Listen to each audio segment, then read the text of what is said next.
Hello guys, మా daddy అయితే ఫలూడా తెచ్చినట్టు మరి నుంచి మనము దీని ప్రాసెస్ అంతా చెప్తాను. ఫస్ట్ దీనిపై ఫ్రూట్ దీన్ని ఏం చేసుకోబోతున్నాం అంటే ఫలూడా చేసుకోబోతున్నాం. దీని ప్యాకెట్ పేరు ఏమంటే ఈట్ మీ ఫలూడా మిక్చర్. ఇప్పుడు దీని ప్రాసెస్ ఏంటి మొత్తం చెప్తా. మొత్తం 3 లాంగ్వేజెస్ ఉన్నాయి గైస్. ఫస్ట్ స్టెప్ చెప్తున్నాను చూడండి guys. In 1 liter of milk, add 1 glass of water and heat it for 2. ఇప్పుడైతే ఇంగ్లీష్ చెప్పినా గైస్. ఫస్ట్ స్టెప్ దీన్నే తెలుగులో చెప్తున్నాం గైస్. ఫస్ట్ 1 లీటర్ పాలని పాత్రలో పోసుకోవాలి గైస్. పాత్రలో పోసుకున్న తర్వాత ఒక గ్లాస్ నిండా సరిపోయేంత వాటర్ పోసుకోవాలి గైస్. తర్వాత దాన్ని బాగా హీట్ చేయాలి గైస్. హీట్ చేసిన తర్వాత 2 to 3 minutes హీట్ చేయాలి గైస్. ఇప్పుడు కొన్ని పాత్రలో పోసుకున్నాం గైస్. తర్వాత ఇప్పుడు మనము ఒక గ్లాస్ తీసుకొని దాంట్లో వాటర్ పోసుకుంటున్నాం గైస్. ఒక గ్లాస్ నిండా పోసుకోవాలి.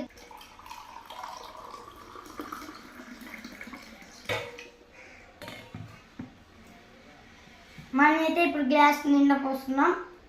ఇప్పుడైతే మిల్క్లోకి పోసేద్దాం. ఆన్ చేయబోతున్నాం గైస్.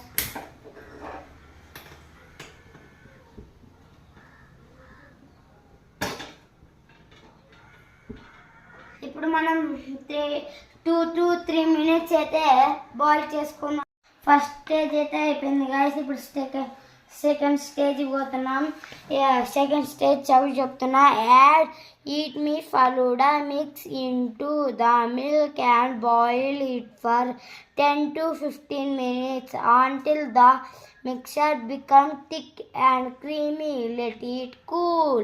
ఈట్ మీ ఫలూడా మిక్స్ని చింపి పాత్రలోకి వేసుకోవాలి గైస్. థిక్ అండ్ క్రీమీగా వచ్చేంత వరకు బాయిల్ చేయాలి గైస్. ఇప్పుడైతే లెట్స్ గో, మనమైతే చేయబోతున్నాం గైస్.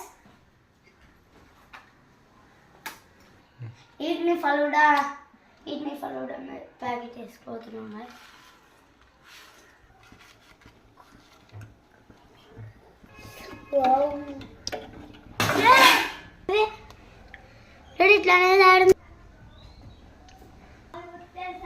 కొంచెం చక్కెర తక్కువైనట్టు గైస్, కాబట్టి షుగర్ యాడ్ చేసినాం. Stage guys. Refrigerator to chill and garnish with eat me ice cream and jelly, dry fruits and fresh fruit pieces.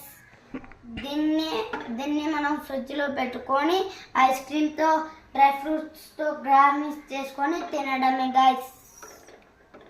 చల్లగైనాక ఫ్రిడ్జ్లో పెట్టుకున్నాం గైస్. ఇదైతే మేము ఫ్రిడ్జ్లో పెట్టుకున్నాం గైస్ ఫలూడాని. ఇప్పుడు తీసినాక దీనిపైన డ్రై ఫ్రూట్స్ వేసుకొని ఐస్ క్రీమ్తో తింటే బాగుంటుంది గైస్. కానీ గైస్ మన దగ్గర ఐస్ క్రీమ్ లేదు కాబట్టి బాదం పప్పుతో గార్నిష్ చేసుకున్నాం గైస్. తాగి దీని టేస్ట్ ఎలా ఉందో చెప్తాం. టేస్ట్ అయితే బాగుంది గైస్, సూపర్ గైస్. ఎప్పుడైనా ట్రై చేసింది కామెంట్లో